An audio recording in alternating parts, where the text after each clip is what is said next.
Salut les amis et bienvenue sur la chaîne pour une nouvelle vidéo. Aujourd'hui, je vous propose de continuer notre formation HTML, CSS et de voir comment enrichir notre site ou notre application avec des images. On se dit à très bientôt, juste après l'intro.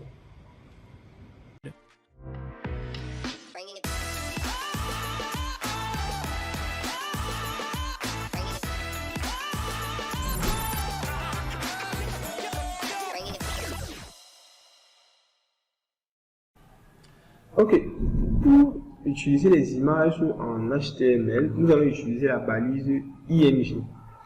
En fait, cette balise IMG va prendre principalement deux attributs. Un qui va se comporter un peu comme les attributs, comme l'attribut que l'on avait vu lorsqu'on voyait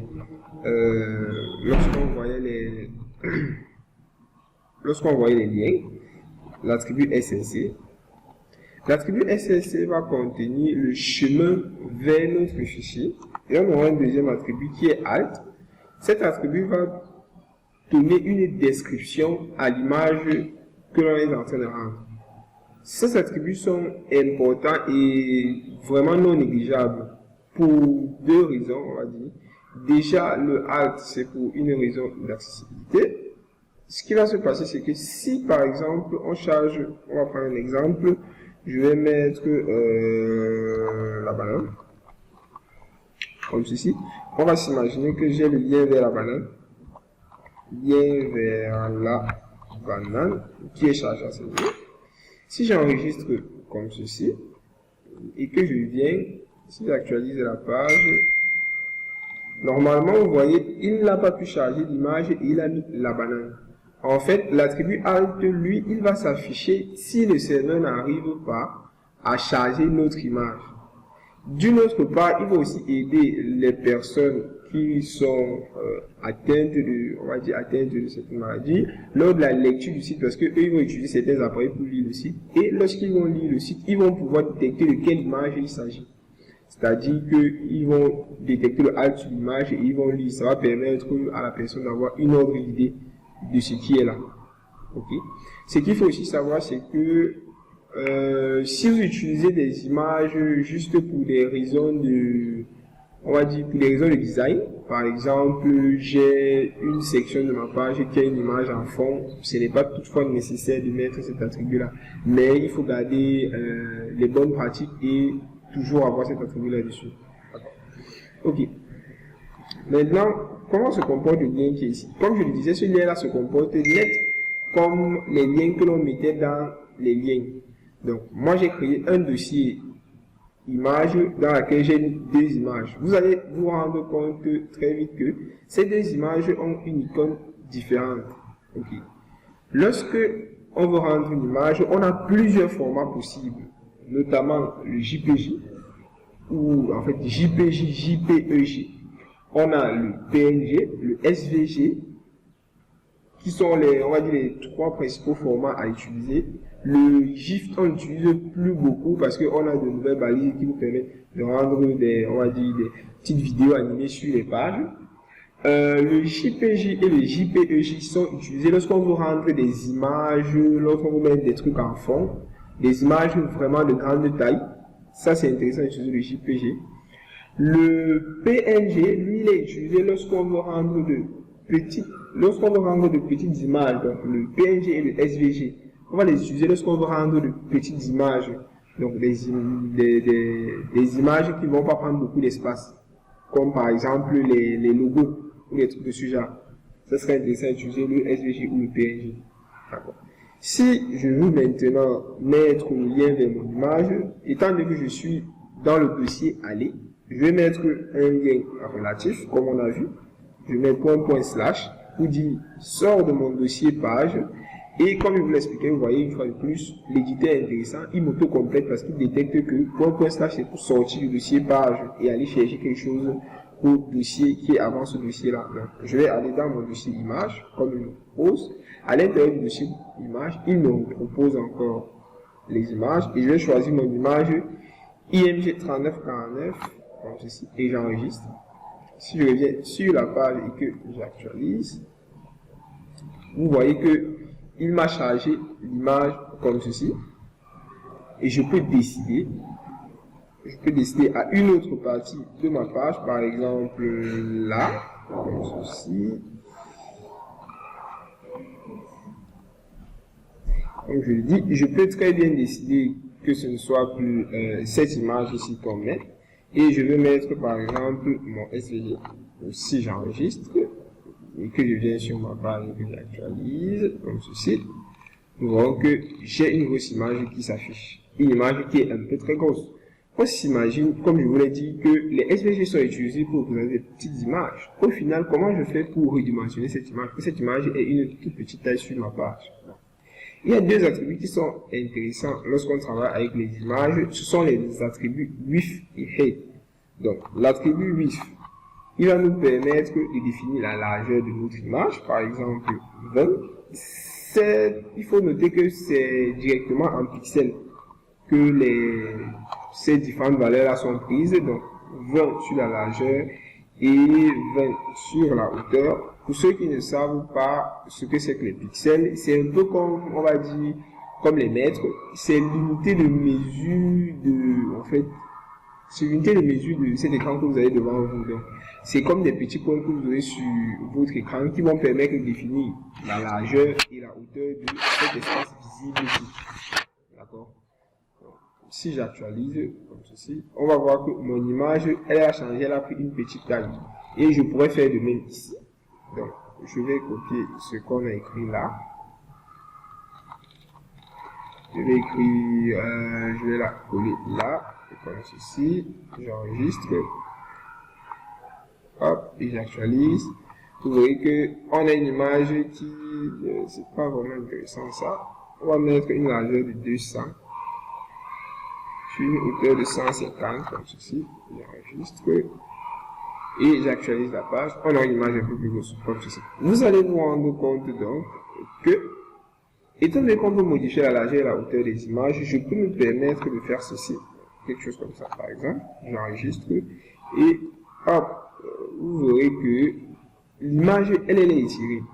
Comme ceci. On se dit alors, comment faire pour avoir le bon redimensionnement de mon image? Si je mets uniquement la largeur, comme ceci, et c'est ça qui est intéressant. Ce qui va se passer, c'est que le navigateur, lui, il va automatiquement calculer la hauteur qui correspond aux 200 pixels que j'ai mis. Donc, si je mets 300, comme ceci, et que j'enregistre, mon navigateur, lui, va dire que, ok, le mec veut m'afficher une image de 300 pixels de largeur. Quelle est la hauteur qui correspond? Il va la calculer et il va automatiquement afficher ce qu'il faut. De même, si je mets uniquement la hauteur, le navigateur, lui, il va savoir comment automatiquement calculer la largeur en fonction de la hauteur que j'ai mis.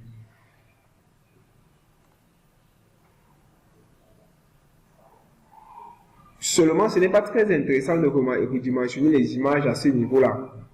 Tout simplement parce que, déjà, au niveau de la taille, on est d'accord qu'une image qui fait du 1600 pixels, par exemple, par on va dire 950, c'est un exemple, du 1600 par 950 a un poids supérieur à une image qui pèse du 900 fois du 300. On s'imagine que notre utilisateur est sur son téléphone et qu'il ouvre l'application. Si vous chargez une image qui va peser, on va dire, 1 mégaoctet par exemple, et que vous venez redimensionner cette image ici à la taille d'un téléphone, c'est-à-dire à un endroit où on aurait une image qui pèse 50 kg. Donc, l'utilisateur va télécharger 1 méga inutilement. Si de plus il est sur une mauvaise connexion, ce sera vraiment lourd à télécharger. Donc, il faudrait avoir l'habitude que d'utiliser les attributs width et height pour redimensionner notre image, de prendre les images qui ont directement la taille dont on a besoin. Donc, par exemple, de prendre une image qui va, comme je dis, de prendre une image qui sera directement, par exemple, du 300 par 150 pour nous éviter ce genre de choses. Et vous pouvez très simplement le faire. Il y a plein de logiciels qui permettent de le faire déjà. Par exemple, comme Photoshop, vous pouvez utiliser Photoshop pour le faire. Ou vous pouvez utiliser des logiciels en ligne pour resize l'image. Donc, libre à vous de choisir le logiciel que vous voulez.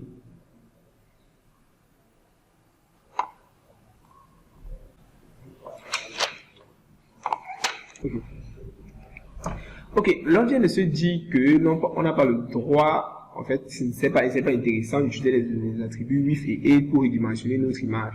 Ok, la question qui se pose, c'est comment on fait maintenant au final si lui doit s'afficher sur une machine, il doit aussi s'afficher.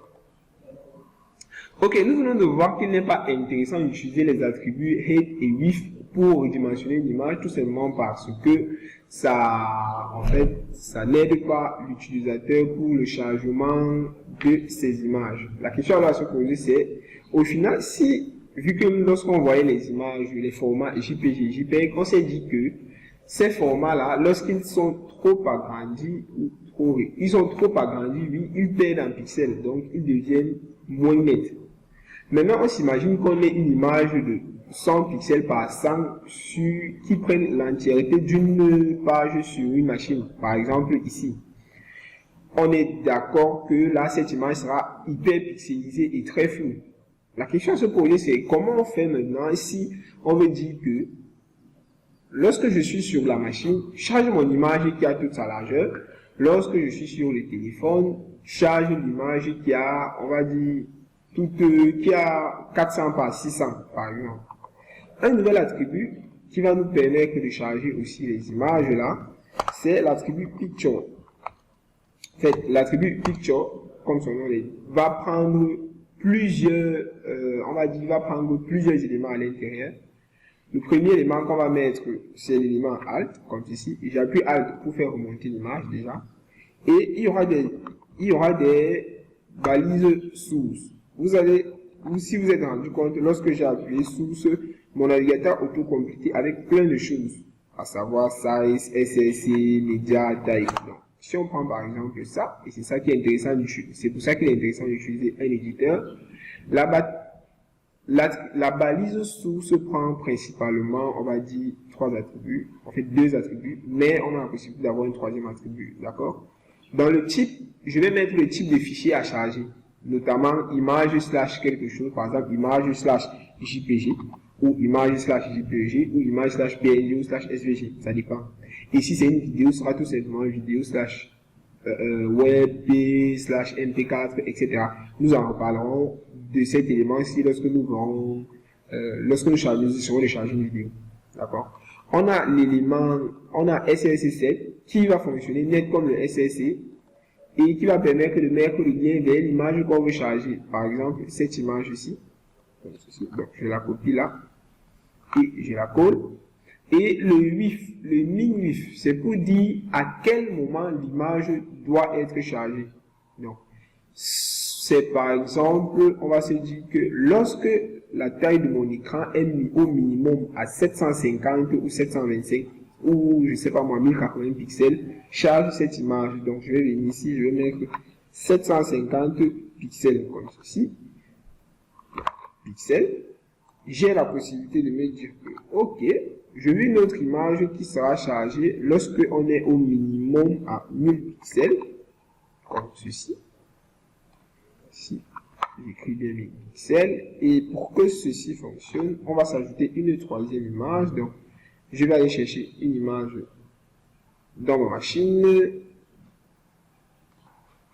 Ok, je me suis rajouté une 3e image, picture. Donc, je vais venir ici et je vais dire que c'est picture que je veux charger.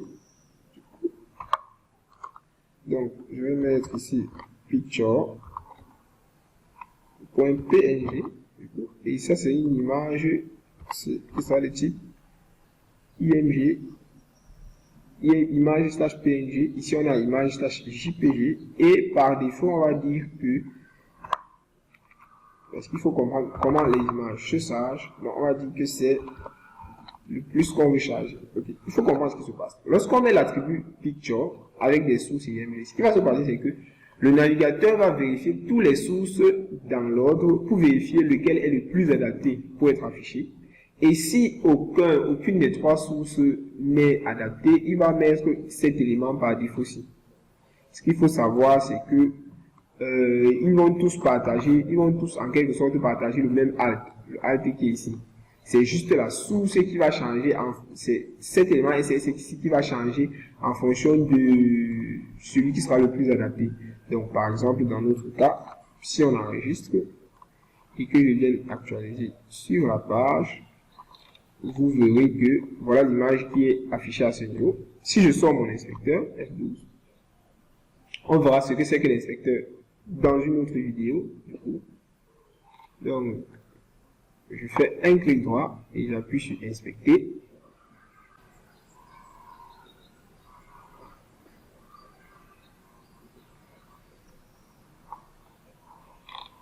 Ok, vous vous rendez compte lorsque mon inspecteur sort que l'image elle est là automatiquement changée déjà, parce que ici, pour que vous puissiez bien voir, je vais activer cet élément ici qui sera très intéressant, on le verra plus tard. D'accord, je vais regarder l'interface pour que vous puissiez regarder ici en haut. Ici, il représente la largeur de l'écran actif. Donc, ici, on s'est dit à ce niveau que si notre écran au minimum à 750 pixels, charge cette image. Si notre élément est au minimum à 1000 pixels, charge celle-ci. Et par défaut, on utilise cette image-ci. Donc, on va s'en rendre le par défaut, c'est-à-dire, si nous ne sommes pas dans ces conditions, c'est-à-dire que si nous sommes inférieurs à 750 pixels, c'est cette image-là qui est à charger. Donc, vous allez voir. Ok, nous remarquerons, si on active simplement, comme je le disais, que par défaut, c'est cette image ici qui est chargée.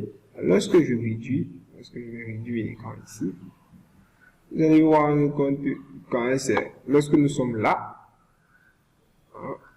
lorsque l'image on va dire, n'est plus visible, si j'actualise la page comme ceci, déjà, vous allez voir que c'est notre petite croix qui charge. C'est la croix, et lorsqu'on agrandit, la croix elle change. En fait, ce qui se passe, c'est que lorsque nous sommes ici, étant donné que cette image ici n'est plus en soi lisible, lorsque tu vas charger la page, automatiquement, c'est la petite croix qui sera prise. Et lorsqu'on agrandit, étant donné que lorsqu'on agrandit, et on s'est dit que les JPG sont intéressants lorsqu'on les agrandit, pas à l'extrême, ce qui va se passer, c'est que cette image sera conservée. L'exemple qu'on a pris n'est pas, on va dire que il n'est pas très intéressant, mais vous verrez que ceci sera intéressant lorsqu'on aura par exemple une image comme ça à mettre en fond et qu'on voudrait découper cette image-là en plusieurs morceaux. Se dit que lorsque nous sommes sur l'ordinateur, il faudrait prendre une image qui fait du 1200 par 900. Lorsque nous sommes sur tablette, il faudrait prendre une image qui fait du 900 x 615. Et lorsque nous sommes sur mobile, il faudrait prendre une image qui fait du 400 par 300, par exemple. Ok. Globalement, et ce qu'il faut savoir, c'est que vous pouvez aussi aller sur la doc pour vraiment lire ce à quoi ça renvoie. Si je cherche ici Picture, je vais appeler et je clique sur Picture. Vous aurez comme ça ce que c'est que la balise Picture et les différents éléments que la balise Picture prend en compte. Comme vous pouvez le voir dans l'exemple ici. Comme vous pouvez le voir dans l'exemple ici, vous pouvez voir tout ce qu'on s'est dit à ce niveau. Ok, et on se rend même compte qu'on s'est gouré sur le type de notre SVG. C'est image, ce n'est pas... Ah ouais, on n'en a même pas mis, du coup, on n'en a même pas mis, donc on ne s'est pas vraiment trompé. Ok, de manière générale, on va se dire qu'une image peut être représentée en HTML grâce à la balise IMG qui va prendre la source, c'est-à-dire le lien vers le fichier qu'on veut charger, et qui va prendre un alt, qui sera la description de notre image. Et on peut aussi utiliser la balise Picture qui va prendre plusieurs sources et un IMG à la fin. Ce qui est aussi intéressant, c'est que je peux créer des liens avec ma balise IMG. Donc, on va prendre un exemple. Si on met ça à ce niveau et qu'on veut créer un lien avec ceci, tout ce qu'on aura à faire, c'est se dire que, ok, je vais créer mon lien, comme ceci, un petit A. Je vais mettre mon image et à l'intérieur, j'ai la possibilité de mettre directement le chemin vers mon fichier SVG. Et pour que ce ne soit pas déstabilisant, on va mettre un target égale blanc. comme ceci, pour que l'image s'ouvre à côté. Et on peut se dire que dans le cas des galeries photos, qu'on aura deux types d'images. On aura une image miniature, celle qui va s'afficher, et lorsqu'on va cliquer, c'est l'image grandeur qui va s'afficher. Donc, on aura une petite image, une image qui fait même du 100 par 50 à ce niveau. Et l'image qui va s'ouvrir sera une image de 1200 par 800. Donc, dans notre dossier image, on aura par exemple un dossier miniature et un autre dossier, je sais pas moi, grande image. Par exemple. Si j'enregistre ceci et que je viens sur ma page, lorsque j'actualise, et que je descends, si je clique dessus, pour que vous puissiez bien voir que c'est un lien, comme ça. Si je mets le curseur de la souris et que je clique dessus, vous allez voir qu'une nouvelle page s'ouvre et mon image, elle aussi, elle s'ouvre. Ça peut être quelque chose d'intéressant. C'est tout pour les images. On se dit à très bientôt pour une prochaine vidéo.